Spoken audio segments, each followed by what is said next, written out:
नमस्कार. आज आपण ज्यांचा हात ॲनालिसिस करत आहोत ते एका पेट्रोल पंपाचे मॅनेजर आहेत. हिंदुस्तान पेट्रोलियम एका खूप चांगल्या रेप्च्यूड ठिकाणी मोठ्या शहरामध्ये आहे तो पंप आणि त्याचे मॅनेजर आहेत गेल्या 7 ते 8 वर्षापासून. तर चला जाऊया यांच्या हस्तरेखेवरती.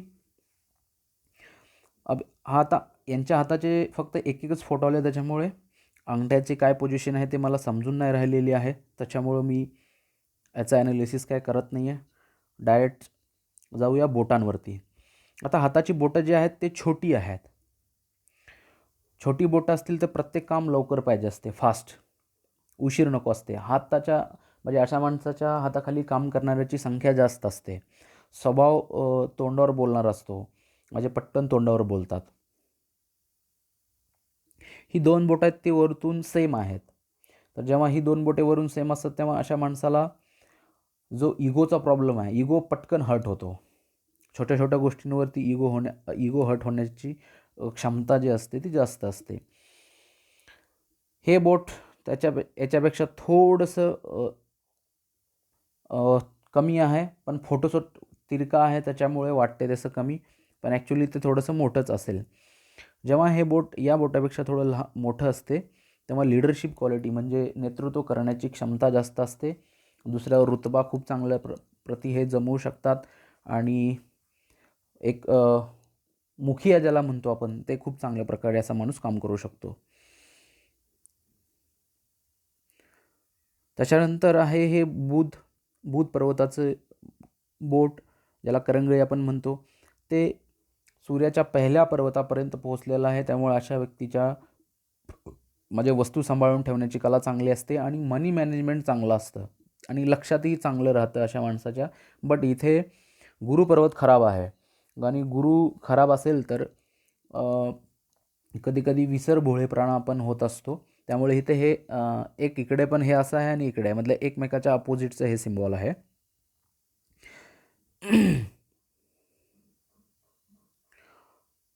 त्याच्यानंतर जाऊया ग्रहांवरती. सॉरी, इथे एक पॉईंट राहिला. हां, याच्यावरती सर्व उभ्या रेषा आहेत या हातांवरच्या याच्यावरती. तर ओळखीची संख्या खूप राहील आणि विचारांना विरोधीपणा मिळणारे जे लोक आहेत हे खूप कमी राहतील. विरोध करणारे लोक कमी मिळतील. सूर्याचं पण सेकंड बोट मोठं आहे आणि शनीचं पण सेकंड बोट मोठं आहे. तर अशा माणसाला जमीन आणि मशिनरी या कार्यापासून लाभ असतो. तर या दोन्हीच्या रिलेटेड जरी काही कार्य केलं तरी लाभ होईल. तसंच हे बोट थोडंसं वाकडं आहे, त्याच्यामुळे बोलण्याची कला खूप चांगली असते, वाक्पटुता खूप चांगली असते, बुद्धिजीवी असतात आणि समोरच्याकडून आपलं काम कसं काढून घ्यायचं हे खूप चांगल्या प्रकारचं ज्ञान अशा माणसाकडे असतं. आता त्याच्यानंतर जाऊया आपण गुरुपर्वतावरती.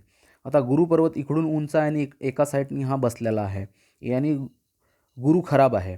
तर पारिवारिक आणि सांसारिक गोष्टीमध्ये अशा माणसाला त्रास होतो किंवा मुलं जेव्हा होतील, मुलं मोठी होतात तेव्हा मुलं जर सपोज ए म्हणत असतील तर हे बी म्हणतात, म्हणजे विचारांमध्ये मतभेदता येते आणि पारिवारिक सांसारिक गोष्टींमध्ये अडचणी येतच राहतात. इथे आता एक क्रॉस बनला आहे. तर यांच्या ज्या पत्नी असतील ते म्हणजे खूप हुशार असतात, म्हणजे हे डोळे मिचकेपर्यंत त्यांना माहिती पडतं की यांना काय पाहिजे. अशा प्रकारचे अशा गोष्टी होतात. म्हणजे पत्नी एकंदरीत की पत्नी खूप चांगली असते, हुशार मिळते अशा माणसाला. इथे एज्युकेशनचा काही संबंध येत नाही आहे, फक्त म्हणजे बुद्धीने हुशार असतात त्या. दुसरी गोष्ट, इथे एक चौकोन बनलेला आहे.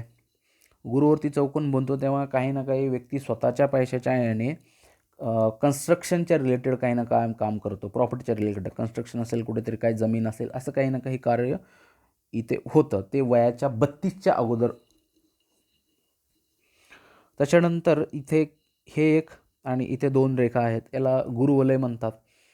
धार्मिक प्रवृत्ती वयानुसार हळूहळू वाढत जाईल आणि 1 ते 2 प्रकारच्या वेगवेगळ्या सोर्समधून धन पण येत राहील. गुरु खराब असल्यामुळे चिडचिडे स्वभाव होतो. कुठल्या पण गोष्टीमध्ये लेट होण्याची प्रोसेस, चिडचिडा स्वभाव आणि सरकारी कामामध्ये जर कुठलं असेल तर त्याच्यामध्ये अडचणी येतात, वेळ लागतो.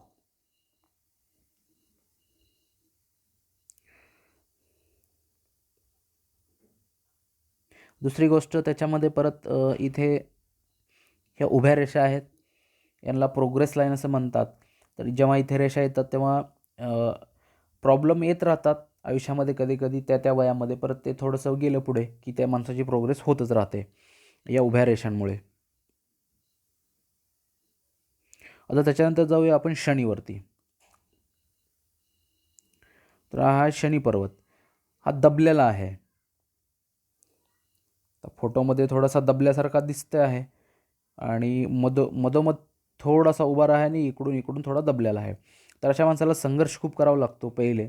संघर्षातून प्रत्येक गोष्ट उभा राहते आणि शरीरामध्ये आळस पण येत असेल एक प्रकारचा, म्हणजे थोडीशी कुठल्या पण गोष्टी लेंदी प्रोसेस होत असेल, असंही होत असेल.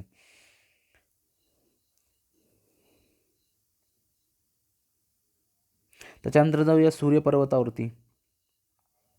सूर्यपर्वत हा नाम आणि फेम आणि सरकारी गोष्टीसाठी गिनलेला आहे. तर इथे जे आहे ते एक खूप मोठा क्रॉस तयार आहे. तर जशी थोडी प्रगती केली तर पाय खेचणारे कोणी ना कोणी मिळत असतील. वडिलांच्या आणि यांच्या विचारामध्ये मतभेदता येत असेल. डोळ्यांचे आजार सतवतील, हाडांचे आजार सतवतील, म्हणजे सांधेदुखी वगैरे होईल आणि डोळ्यांचाही नंबर खूप वाढत जाईल, डोकेदुखी होईल. त्याच्यानंतर इथे जे ह्या दोन सॉरी ही एक रेषा बाहेर आहे, एक ही आहे, त्याच्यानंतर हित आहे. तर इथे अनेक रेषा आहेत. तर अशा माणसाचे जे प्लॅन असतात ते खूप बनतात, पण सक्सेस खूप कमी होतात. सक्सेस रेट खूप असतो. खूप विचार असतात डोक्यामध्ये. इथे सर्व याच्यावरती आडव्या रेषा कापत आहेत अशा. तर याचं हेच आहे की याला सूर्यरेखा म्हणजे सफलता रेखा म्हणतात आणि त्याच्यावरती आडव्या रेषा कापता आहेत. तर सफलतेमध्ये बाधा येणे याचं कार्य आहे. तर सूर्याचे उपाय केले तर याचा थोडा इफेक्ट तुम्हाला चांगला मिळेल. इथे एक स्क्वेअर बनलेला आहे. या स्क्वेअरमुळे मल्टी सिटी आणि वेगवेगळ्या शहरांमध्ये छोटे-मोठे 1-2 ठिकाणी कुठे ना कुठे आप काम पण करू शकता. एखादा काहीतरी धंदा पण चालू शकेल या स्क्वेअरमुळे. हृदयरेखेला मध्ये घेऊन पण इथे एक स्क्वेअर आहे. त्याला मल्टिपल प्रॉपर्टीचं चिन्ह म्हणतात. कुठेतरी जमीन घ्याल, प्लॉट घ्याल, फ्लॅट घ्याल, या प्रकारची गोष्टी आयुष्यामध्ये 2 ते 3 वेळा नक्की होतील. त्याच्यानंतर एक रेषा ही खूप बाहेर आली आहे आणि मंगळाकडे बघते आहे. तर याला पूर्व पुण्य रेखा म्हणतात आणि ही रेषेवरती सर्व आडव्या रेषा कापत आहेत. तर हिला खराब म्हणजे दूषित केलेली आहे त्या दुसऱ्या रेषांनी कापून. तर या आडव्या रेषा इथे नसायला पाहिजे होत्या, तर तुमची ग्रोथ खूप झाली असती. पण या रेषांमुळे संघर्ष खूप करावा लागेल. संघर्षातून कुठली गोष्ट मिळेल, जीवनामध्ये खूप संघर्ष करायला लावते पूर्व पुण्य रेखा. त्याच्यानंतर इथे एक याच्या प्रकारचं सिम्बॉल आहे. तर म्हणजे व्यंग करण्याची पद्धत असेल, काहीतरी बोलता बोलता बोलायचं की 4 लोक म्हणजे ते ऐकून हसत असतील. त्याच्यानंतर हा बुध पर्वत. ज्यांचा बुध पर्वत खूप चांगला उभा असतो त्यांची बोलण्याची कला खूप चांगली असते. दिसायला सुंदर असतात. भले ते म्हणजे काळे सावळे असले तरी नाके डोळे नीट असतात. त्याच्यामुळे ते सुंदर दिसतात. आपलं काम पटवून घेण्यासाठी खूप हुशार असतात. मनी मॅनेजमेंट खूप चांगलं जमतं. व्यापार खूप चांगल्या प्रकारे करू शकतात. पण इकडे राहू वेळ सोडून, कारण राहू ज्याही ग्रहाबरोबर बसतो त्याला चांडाळ बनवतो, त्याला चांडाळ योग म्हणतात कुंडलीमध्ये. तर ज्यावेळेला मी इकडे वय सांगेल त्या वयामध्ये तुम्हाला नुकसान जाईल. ते वय सोडून बाकीच्या काळामध्ये नक्कीच फायदा होईल. इथे सर्व उभ्या रेषा आहेत. तर हिलिंग क्वालिटी म्हणजे दुसऱ्याला समजवण्याची कला खूप चांगली आहे. 2-3 लोक आहेत तर त्याच्यामध्ये सर्वाला समजवण्याची, पटवण्याची कला ही खूप चांगली असते अशा माणसाकडे. त्याच्यामध्ये एक ही आहे विवाह रेखा आणि वरती जाऊन इकडे झुकली आहे. इथे ही अशी झाली आहे. तर अशा माणसाची जी पत्नी असते ती खूप बोलबोल करते, म्हणजे यांना बोलबोल करत असेल. याच्यावरती ज्या उभ्या रेषा आहेत या इथपासून 1, ही 2, एक ही 3, एक ही 4. तर या सर्व ज्या रेखा आहेत याला म्हणतात संतान रेखा. तर इथे 4 लाईन एकदम खूप चांगले दिसत आहेत. तर 4 संतान होण्याचे संकेत इथून आहेत. आता हे 4 रेखा आहेत तर कुणी 2 संतान झाल्यानंतर परत पुढे बंदही करतं. पण परफेक्टली बघायला गेलं तर ही चारही संतान खूप चांगल्या प्रकारचे असतील. अशा प्रकारे हे इथं 4 रेषा दाखवत आहे.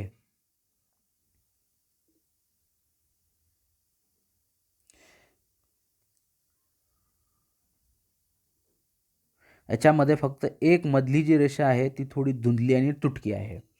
ज्या वेळेला संतान रेखा तुटते, धुंदली होते, तीळ येतो, यवचं सायन येते किंवा ती खूप लहान असते, बारीक, त्यावेळेला ती संतान जन्म होईल पण ती आजारी राहते खूप दिवस, असं असते. परत त्या संतानच्या हातावर बघायला लागतं की ती तिच्या हातावरती काय सिम्बॉल आहे, ती जगेल किंवा अजून काय तिच्यासोबत होईल, हे तिच्या हातावर समजतं. इथून ते परत डायरेक्टली सगळ्या गोष्टी नाही समजत. इथून एवढं फक्त समजतं की त्या संतान आजारी राहील.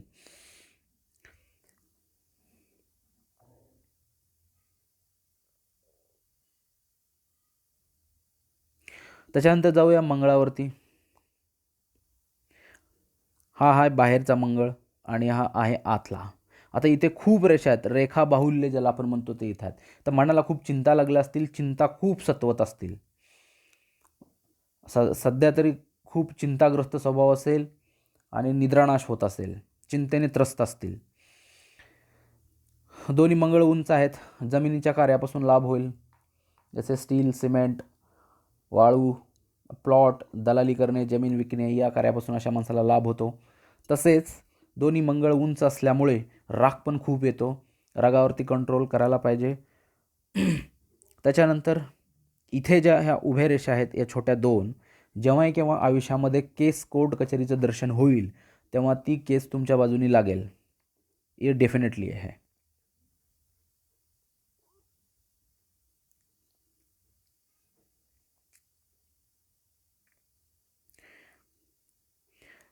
आता इथे जेव्हा क्रॉसेस बनतात मंगळावरती, मंगळ हा पापग्रह आहे, याला दुर्घटनाग्रस्त मानलं जातं. त्याच्यासोबत सोबत शनीला पण बघितलं जातं, इथे पण छोटे छोटे क्रॉसेस आहेत. त्याच्यानंतर राहू रेखा पण बघितली जाते. राहू काळ पण तो ॲक्सिडेंट, आजारपण, चिरफाड, ज्याला ऑपरेशन वगैरे म्हणतो, तर या सर्व गोष्टी आहेत ज्या निगेटिव्ह, त्या ह्या 3 ग्रहांमध्ये विभागलेल्या असतात. तर शनीवरती पण क्रॉस आहे, मंगळावरती पण क्रॉसेस आहेत आणि इथंही आहे. तर अशा माणसाला ॲक्सिडेंट होण्याचे चान्सेस असतात.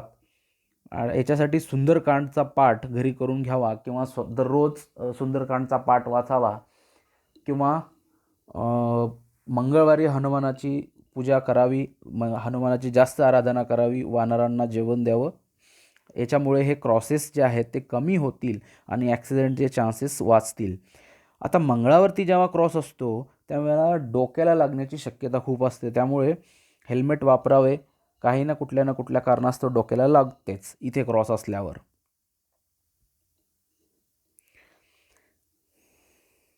त्याच्यानंतर आहे चंद्रपर्वत. चंद्रपर्वत खूप उंच आहे, तर अशा माणसाला दूध आणि पाण्याच्या गोष्टी खूप आवडतात, फिरायला खूप आवडतं, ट्रॅव्हलिंग आयुष्यामध्ये खूप होईल. खोटं बोललेलं अशा माणसाला पसंत येत नाही.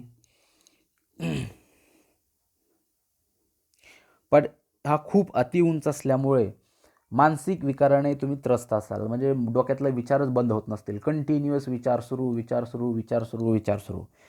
तर याच्यासाठी दररोज भगवान शिवची आराधना करायला पाहिजे. चंद्राच्या सफेद गोष्टी ज्या आहेत त्या दान करायला पाहिजेत. त्यामुळे तुम्हाला मानसिक शांती मिळेल आणि काही दिवसानंतर चांगल्या प्रकारे तुम्हाला लाभ मिळेल. भगवान शिवचा महामृत्युंजयचा मंत्र रोज ऐकल्याने खूप फायदा होईल आणि मानसिक परेशानीतून तुम्ही वाचाल. त्यानंतर आहे शुक्र. शुक्र हा खूप उंच आहे. शुक्र हा सेक्सकारक आणि धनाचा कारक मानला जातो. इथे खूप फुटबॉलसारखा उंच असल्यामुळे शरीर सुखाची भावना मनामध्ये खूप असते, शारीरिक शक्ती, कामुक शक्ती जास्त असते, अतिथी देवो भव असतात, आलेल्या लोकांचा मान सन्मान खूप चांगल्या प्रकारे करतात, कपडे वगैरे व्यवस्थित घालणे आणि सुगंधित गोष्टींची आवड, सुंदर गोष्टींची आवड आणि गरमी सहन होत नाही अशा माणसाला, कारण शुक्राचा अपोजिट सूर्य आहे. सूर्य हा शत्रुग्रह आहे आणि जेव्हा गरमी पडते तेव्हा अशा माणसाला सहन होत नाही आहे. एक वेगळ्याच प्रकारचा स्मेल, वास हा शरीराचा येतो उन्हामध्ये गेल्यानंतर. त्याच्यानंतर इथे सर्व उभ्या रेषा आहेत. त्याच्यामुळे मनामध्ये एक वेगळीच जकडण होत असेल फिलिंग, की यार खूप काही करतो आहे पण माझी ग्रोथ होत नाही आहे, माझे पाय बांधल्यासारखे होत आहे. तर याच्यासाठी कालसर्पदोषची पूजा करायला पाहिजे. त्यातून तुमची मुक्तता होईल. आता कालसर्पदोष कुठल्या प्रकारचा आहे ते पाहणं कुंडलीमध्ये खूप गरजेचं आहे. कालसर्पदोष हे 12 प्रकारचे असतात. कुंडलीमध्ये राहू आणि केतू कुठल्या स्थानामध्ये बसलेले आहेत त्या पाहून त्या प्रकारची पूजा करावी लागते. अदरवाईज बाकीचे सर्व लोक हेच सांगतात की कालसर्पयोग आहे, कालसर्पयोगची पूजा करा. पण तसं नाही आहे. प्रत्येक माणसाच्या कुंडलीनुसार राहू केतू कुठे बसलेले आहेत त्यानुसार तो वेगळा कालसर्पदोष असतो आणि तोच करायला पाहिजे, नाशिक किंवा उज्जैनला जाऊन.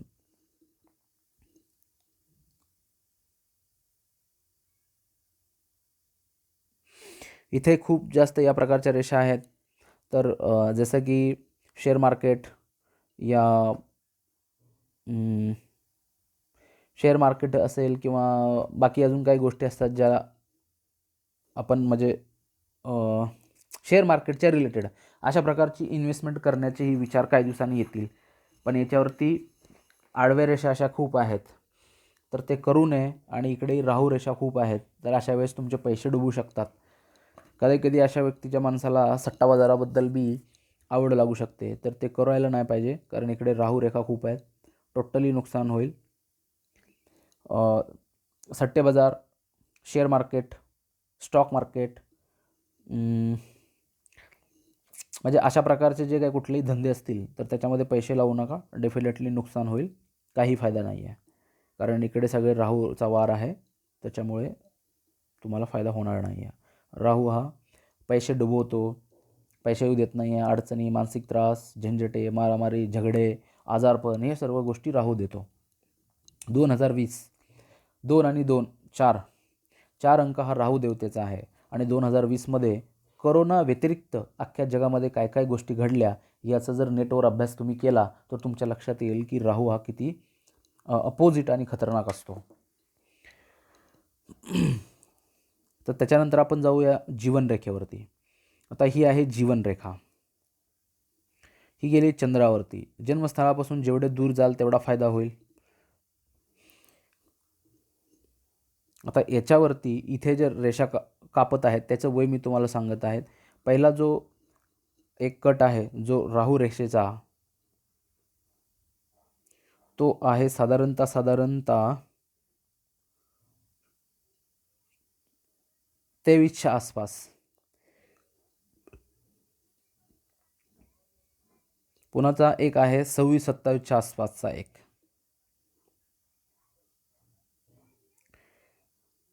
पुन्हा इथे हे 2 कट आहेत. हे साधारणतः आहेत 30-31 और एक 32-33चा. त्याच्यानंतर इथे एक आहे 34-35. त्याच्यानंतरचा आहे 37चा. तर हे जे कट आहेत या वेळेला मानसिक परेशानी खूप होईल, पैशाचं नुकसान होईल. मग ते कोणतंही असेल, कोणाच्या आजारपणामध्ये पैसे जातील, कोणाचं ऑपरेशन होईल, कुठे काही ना काही अशा गोष्टीमध्ये नक्की तुमचे पैसे जाणार आहेत यावेळेला. तर राहूचा उपाय करायला पाहिजे. राहूचे उपाय मी तुम्हाला व्हॉट्सअपला सेंड करतो. त्याच्यानंतर इथे जे याच काळामध्ये या प्रकारचे सिम्बॉल तयार झालेत, म्हणजे हे त्रिभुज जे आहे ते मंगळाचं सिम्बॉल आहे. मंगळ ग्रह हा जमिनीचा कारक आहे. अशा वेळेला व्यक्ती जमीन, प्रॉपर्टी काही ना काही खरेदी करतो. 100% तुम्हाला लाभ आहे. एक इथे एक त्रिभुज आहे, एक इथे आहे आणि एक इथे आहे. तर हा जो पोर्शन आहे तुम्ही आता सध्या इथं आहे. तर याच्यानंतर पण 35च्या आसपास पण एक प्रॉपर्टी तुम्ही खरेदी करणार आहे. आता या ऑफशूटच्या वेळेस आयुष्यात माणसाच्या काही ना काही ग्रोथ देऊन जातो. त्यावेळेला कोण जमीन घेतो, कोण घर बनवतो, कोणी गाडी घेतो, काही ना काही चांगली गोष्ट होते. आणि त्याला जेव्हा ही रेषावरून कापते तर त्यावेळेला काही ना काही कोर्ट कचेरीचं दर्शन पण होतं. आणि एक्झॅक्टली ह्याच वयात आहे इथे. तर काही ना काही कारणास्तव तुमचं कोर्ट कचेरीचं दर्शन पण होऊ शकते.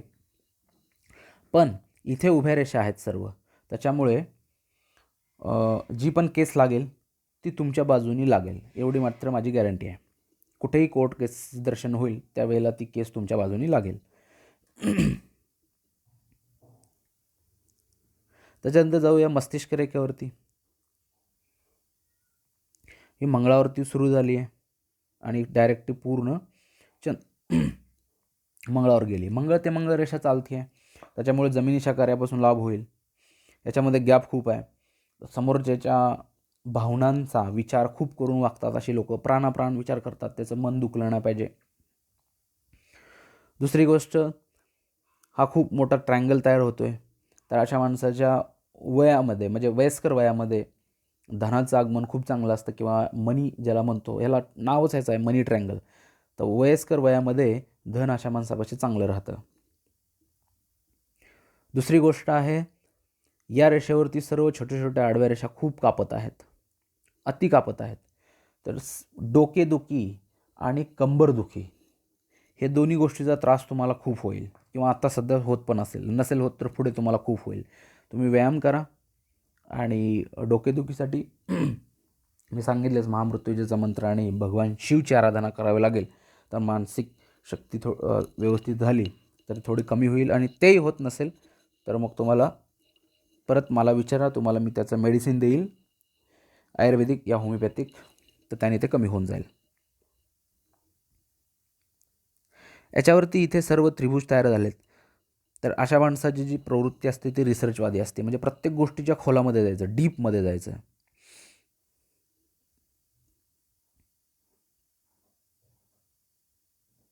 इथे रेखा खूप मोठी आहे. तर हे वय आहे साधारणतः 21 पासून ते 32 पर्यंत. या काळामध्ये ही रेषा पूर्ण सुजली आहे आतमध्ये. तर दबाव खूप राहिला असेल, मेंटल हॅरॅसमेंट आणि प्रेशर मनावरती खूप राहिलं असेल, माइंडवरती. जसंही 32पासून हळूहळू रेषा व्यवस्थित होते, एकदम फिक्कट होत जाते पुढे. जशी इथं आहे बघा, इथं कशी दिसते एवढ्या जागेत, इथून वरती आहे चौकोनमध्ये बघा, आणि इथून खाली बघा कशी दिसते, तर तुम्हाला लक्षात येईल. तर इथून जो पुढचा प्रवास असेल तो व्यवस्थित राहील, म्हणजे मनावरती एवढं मेंटल हॅरॅसमेंट राहणार नाही आहे. आता त्याच्यानंतर जाऊया हृदयरेखेवरती. आता ही जी हृदयरेखा आहे पूर्ण शनीच्या मधून निघाली आहे. आता गेल्या 8 वर्षामध्ये हा पहिला हात आहे की ज्यांची हृदयरेखा पूर्ण शनीमधून अशी निघाली आहे. मी पहिल्या व्यक्तीचा हात बघतोय असा, पूर्ण 8 वर्षाच्या माझ्या हस्तरेखा ॲनालिसिसमध्ये. जेव्हा ही अशी रेषा असते इथून शनीच्या मधून चालते एक्झॅक्टली, तर अशा माणसाचा जो उदय आहे तो स्वतःच्या याच्यानुसार करतो. भाग्य उदय ज्याला म्हणतो आपण, तो स्वतःच्या बुद्धीनुसार होतो. असा माणूस व्यावहारिक बुद्धीवाला असतो, भावनामध्ये येऊन कधीच वाहून जात नाही.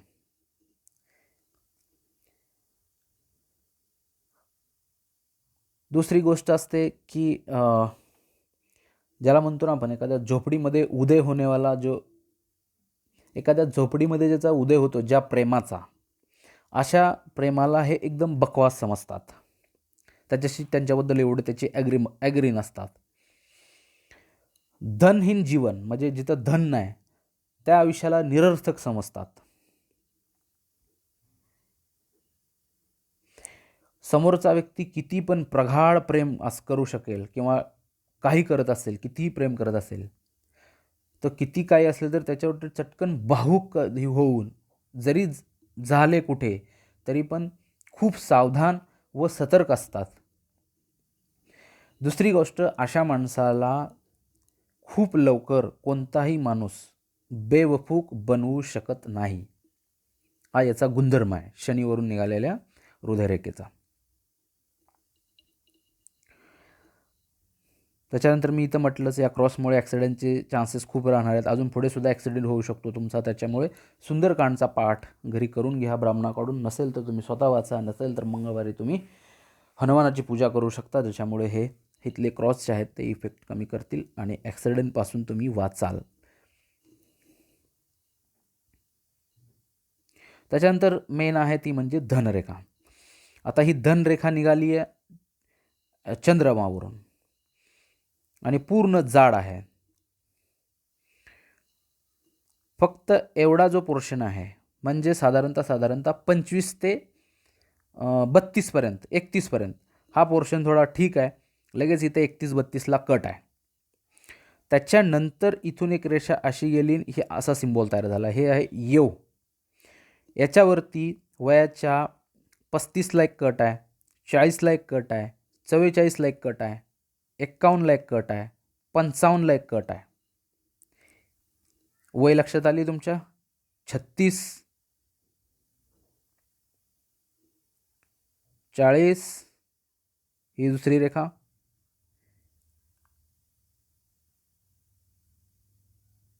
हे 45, 51 आणि 55 लास्टवाले.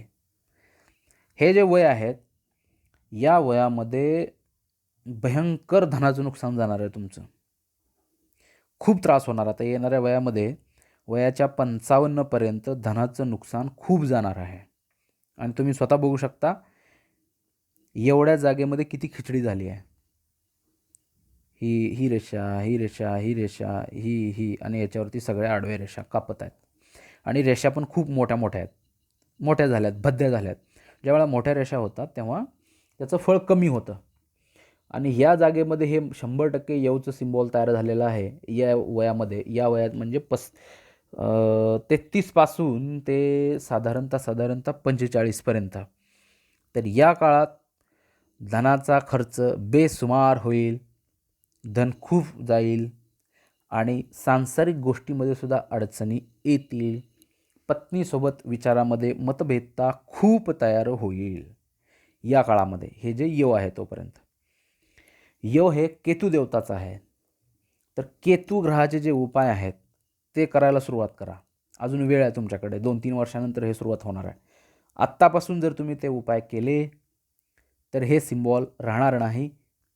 हे सिम्बॉल असं काहीतरी तयार होऊन जाईल. पुन्हा ही रेषा म्हणजे इथला जो जॉईंट होतो तो बंद निघून जाईल. तर ते सगळे इफेक्ट कमी होतील. नाहीतर येणारा काळ जो आहे तो खूप टफ जाईल, क्रिटिकल जाईल, नुकसानदायक आहे. आणि जेही काय आहे ते परत 55च्या नंतर जे आहे ते हे रेषा चालवून राहिल्यात. धनरेखेच्या अनुसार बघितलं तर धनाचं नुकसान खूप आहे पुढे. तर उपाय करायला पाहिजे. माझ्या याच्यानुसार तरी गेल्या 8 वर्षामध्ये खूप म्हणजे झिरोपतीपासून अरबपती, खरबपती, करोडपतीपर्यंतचे मी हात बघितले. आणि ज्यांना मी सांगितलं त्यांना तेच झालेलं आहे त्या वयांमध्ये. हा माझा पास्ट एक्सपिरियन्स आहे, भूतकाळ, आजपर्यंत 8 वर्षातला. तर इथे हा पोर्शन खूपच अति खराब आहे. तर रिक्वेस्ट करतो तुम्हाला की केतूचे आणि राहूचे उपाय खूप करा, तर काहीतरी मार्ग मिळेल. अन्यथा खूप त्रास होईल. धन्यवाद. थँक्यू.